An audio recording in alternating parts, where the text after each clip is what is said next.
اعوذ باللہ من الشیطان الرجیم، بسم اللہ الرحمن الرحیم۔ حیات سرور کائنات محمد صلی اللہ علیہ وآلہ وسلم۔ باب نمبر 30، جنت و ابدیت۔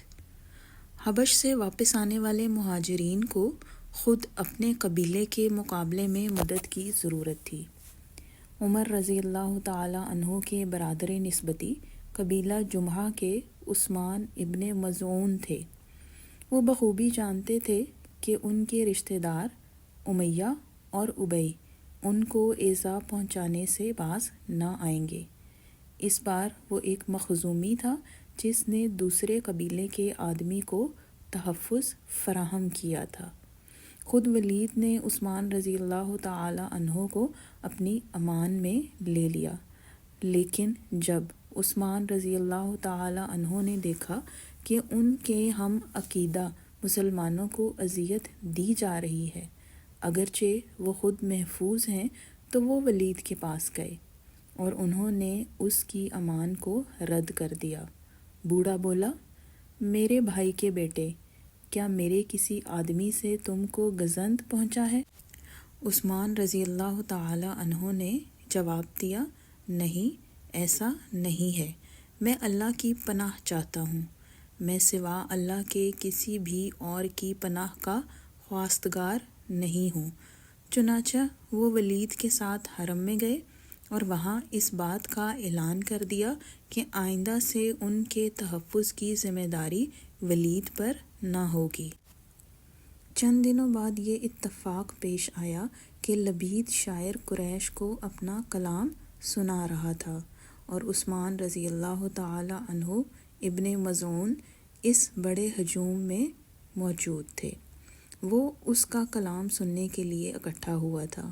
عام طور پر عربوں کو شعر و شاعری کی جو صلاحیت ودیت ہوئی تھی، اس کے مقابلے میں وہاں قدر بلند تر سطح کے کئی ممتاز اور باصلاحیت شاعر موجود تھے، جیسے ابو طالب، حبیرہ اور ابو سفیان ابن حارث، مگر ان میں سے بھی اوپر کچھ ایسے تھے جو عظیم شمار کیے جاتے تھے، اور لبید کے بارے میں سب جانتے تھے کہ وہ ان میں سے ایک ہے۔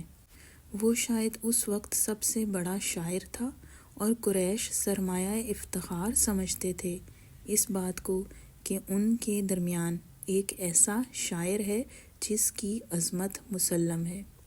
اب جو نظم اس نے پڑھی، اس کی ابتدا ان اشعار سے ہوئی تھی: سنو، اللہ کے سوا ہر شے باطل اور ہیچ یعنی کمتر ہے۔ عثمان رضی اللہ تعالی عنہ نے برجستہ داد دی، سچ کہا تم نے۔ لبید نے شعر خوانی جاری رکھتے ہوئے دوسرا مصرع پڑھا: اور ساری مسرتیں ناپید اور ناپدید یعنی غائب یا معدوم ہو جائیں گی۔ غلط کہا تم نے۔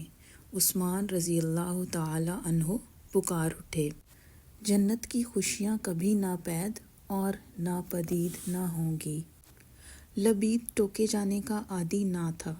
اہل قریش کو بھی حیرت ہوئی اور وہ محض برہم ہی نہ تھے بلکہ بڑے مخمصے میں بھی پڑ گئے، کیونکہ شاعر ان کا مہمان تھا۔ اس نے کہا، اے اہل قریش، جو دوستوں کی حیثیت سے تمہارے ہم جلیس یعنی ساتھ بیٹھنے والے ہوا کرتے تھے، وہ ہرگز اس کے عادی نہ تھے کہ ان کے ساتھ بدسلوکی ہو۔ کب سے یہ ہونے لگا؟ مجمع میں سے ایک شخص قبیلے کی جانب سے معذرت کرنے کھڑا ہوا۔ یہ شخص محض ایک بے وقوف ہے، محروم عقل و دانش اشخاص کی ایک جماعت کا فرد ہے جو ہمارے دین سے پھر گئے ہیں۔ یہ جو کچھ کہتا ہے اس سے آپ کبیدہ خاطر نہ ہوں۔ عثمان رضی اللہ تعالی عنہ نے پلٹ کر ایسی گرم گفتاری سے اس کا جواب دیا کہ وہ شخص بھڑک اٹھا، آیا اور ان کی آنکھ پر ایسی ضرب لگائی کہ ان کی بھویں نیلی ہو گئیں۔ ولید پاس ہی بیٹھا تھا، جھٹ بولا کہ ان کی آنکھوں پر یہ چوٹ نہ لگی ہوتی اگر وہ اس کی امان میں رہتے۔ عثمان رضی اللہ تعالی عنہ نے کہا، نہیں، میری وہ آنکھ جو محفوظ ہے، زخمی نہیں ہوئی، ہیج اور بے قدری ہے اس آفت سے محرومی کے باعث جو اللہ کی راہ میں برابر والی آنکھ پر آ پڑی ہے۔ میں ایسے کی امان میں ہوں جو تم سے کہیں زیادہ طاقت والا ہے اور تم سے کہیں زیادہ ثابت قدم ہے۔ ولید نے کہا، آ میرے بھائی کے بیٹے، میرے ساتھ معاہدے کی تجدید کر لے، لیکن عثمان رضی اللہ تعالی عنہ نے اس کی پیشکش کو رد کر دیا۔ حضرت صلی اللہ علیہ وآلہ وسلم اس مجمع میں تشریف فرما نہ تھے، لیکن آپ صلی اللہ علیہ وآلہ وسلم کو لبید کی نظم خوانی اور پھر اس کے بعد جو ہوا اس کی اطلاع ملی۔ اس پر آپ صلی اللہ علیہ وآلہ وسلم کا تبصرہ، جس کا ریکارڈ موجود ہے، یہ تھا: سب سے سچی بات جو کبھی کسی شاعر کی زبان پر جاری ہوئی یہی تھی، سنو، اللہ کے سوا ہر شے ہیچ اور باطل ہے۔ حوالہ بخاری 3841۔ متصلاً بعد جو کچھ اس نے کہا اس پر آپ صلی اللہ علیہ وآلہ وسلم نے لبید کو الزام نہیں دیا۔ کہا جا سکتا ہے کہ شاعر کی مراد یہ ہے کہ تمام دنیاوی مسرتیں ناپید اور ناپدید ہو جائیں گی، اور دوسری جانب ساری جنتیں اور مسرتیں جو ابدی ہیں، سمجھنا چاہیے کہ ذات باری یا وجہ اللہ میں شامل ہیں۔ اسی زمانے کے آس پاس وحی نازل ہو چکی تھی۔ ہر شے فانی ہے سوا ذات باری تعالیٰ کے۔ سورۃ القصص آیت نمبر 88۔ اور ایک سابقہ وحی کے یہ الفاظ ہیں: اور صرف تیرے رب کی جلیل و کریم ذات ہی باقی رہنے والی ہے۔ سورۃ الرحمن آیت نمبر 27۔ جہاں یہ ابدی کرامت ہوگی وہیں اس سے فیض پانے والے بھی ہوں گے اور ان کی مسرتیں بھی۔ اب ایک واضح تر اور حتمی قسم کی وحی نازل ہوئی جس میں یہ حصہ متن شامل تھا۔ پہلی آیت میں حشر کا حوالہ ہے: جب وہ آئے گا تو کسی کو بات کرنے کی مجال نہ ہوگی الا یہ کہ خدا کی اجازت سے کچھ عرض کرے۔ پھر کچھ لوگ اس روز بدبخت ہوں گے اور کچھ نیک بخت۔ جو بدبخت ہوں گے وہ جنت میں جائیں گے، جہاں گرمی اور پیاس کی شدت سے وہ ہانپیں گے اور پھنکارے ماریں گے، اور اسی حالت میں وہ ہمیشہ رہیں گے جب تک کہ زمین و آسمان قائم ہیں، الا یہ کہ تیرا رب کچھ اور چاہے۔ بے شک تیرا رب پورا اختیار رکھتا ہے کہ جو چاہے کرے۔ رہے وہ لوگ جو نیک بخت نکلیں گے تو وہ جنت میں جائیں گے اور وہاں ہمیشہ رہیں گے جب تک زمین و آسمان قائم ہیں، الا یہ کہ تیرا رب کچھ اور چاہے۔ ایسی بخشش ان کو ملے گی جس کا سلسلہ کبھی منقطع نہ ہوگا۔ سورۃ ہود آیت نمبر 105 تا 108۔ آخری الفاظ ظاہر کرتے ہیں کہ مشیت الہی یہ نہیں ہے کہ فیصلے کے بعد جنت کا جو انعام انسان کو ملے وہ اس سے واپس لیا جائے، جیسا کہ پہلی جنت کے سلسلے میں آدم علیہ السلام کے ساتھ ہوا تھا۔ مذکورہ بالا آیات سے متعلق دوسرے سوالات کا جواب خود نبی صلی اللہ علیہ وآلہ وسلم نے دیا ہے، جو اپنے پیرووں سے جنت و دوزخ، حشر و نشر کے بارے میں برابر گفتگو فرماتے رہتے تھے۔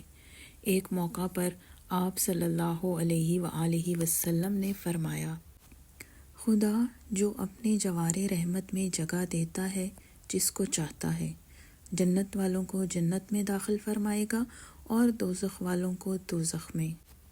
پس ازاں وہ فرشتوں کو حکم دے گا جس کے دل میں رائی کے دانے کے برابر بھی ایمان ہو، اس کو آتش دوزخ سے نکال لو۔ تب وہ انسانوں کے ایک جمع غفیر کو باہر نکال لیں گے اور عرض کریں گے: اے ہمارے رب، ہم نے کوئی بھی بھلا انسان چھوڑا نہیں ہے جس کو دوزخ سے نکال نہ لیا ہو۔ تب اللہ کا ارشاد ہوگا، فرشتے شفاعت کر چکے، انبیاء شفاعت کر چکے، اہل ایمان شفاعت کر چکے، اب تو صرف رحمان و رحیم کی شفاعت رہ گئی ہے، اور وہ ایسے لوگوں کو آتش دوزخ سے باہر نکالے گا جن سے کوئی نیکی سرزد ہی نہیں ہوئی، اور ان کو جنت کے دروازے پر واقع ایک دریا میں ڈال دے گا جس کو زندگی کا دریا کہتے ہیں۔ حوالہ صحیح بخاری، حدیث نمبر 22۔ اور ان لوگوں کے بارے میں جو جنت میں ہوں گے، نبی صلی اللہ علیہ وآلہ وسلم نے فرمایا، اللہ اہل جنت سے سوال کرے گا، تم خوب خوش ہو؟ وہ عرض کریں گے، اے رب، ہم کیوں خوش اور مسرور نہ ہوں گے؟ تو نے ہم پر جو انعام فرمایا اس سے کسی اور مخلوق کو بہرہ نہیں کیا۔ تب اللہ فرمائے گا، میں اس سے بھی بڑھ کر انعام سے تم کو بہرہ مند نہ کر دوں؟ وہ عرض کریں گے، مالک، اس سے بھی بڑھ کر کیا ہو سکتا ہے؟ اللہ فرمائے گا، میں اپنا رضوان تم پر نازل کر دوں گا۔ حوالہ صحیح مسلم، حدیث نمبر 449۔ رضوان، جس کا ترجمہ کبھی خوشنودی خوش یا لذت لذیذ کیا جاتا ہے، اس کے انتہائی جمال کی تعبیر اللہ کی جانب سے کسی روح کی مطلق اور قطعی قبولیت سے کی جاتی ہے، اور اس روح کو اپنے قرب خاص اور دائمی خوشنودی سے سرفراز کرنا ہے۔ اس اعلیٰ ترین جنت کا مطلب اس جنت سے خارج یا علیحدہ نہیں جس کا معمول کے مفہوم میں ذکر کیا جاتا ہے، کیونکہ قرآن ہر مبارک روح کے لیے 2 جنتوں کا وعدہ کرتا ہے۔ حوالہ سورۃ الرحمن، آیت نمبر 46۔ اور رسول صلی اللہ علیہ وآلہ وسلم نے آخرت میں اپنے حال کا تذکرہ فرماتے ہوئے اسی طرح کی 2 گنا برکات کا حوالہ دیا ہے۔ لقائے رب، یعنی رب کا دیدار، اور جنت۔ حوالہ ابن اسحاق۔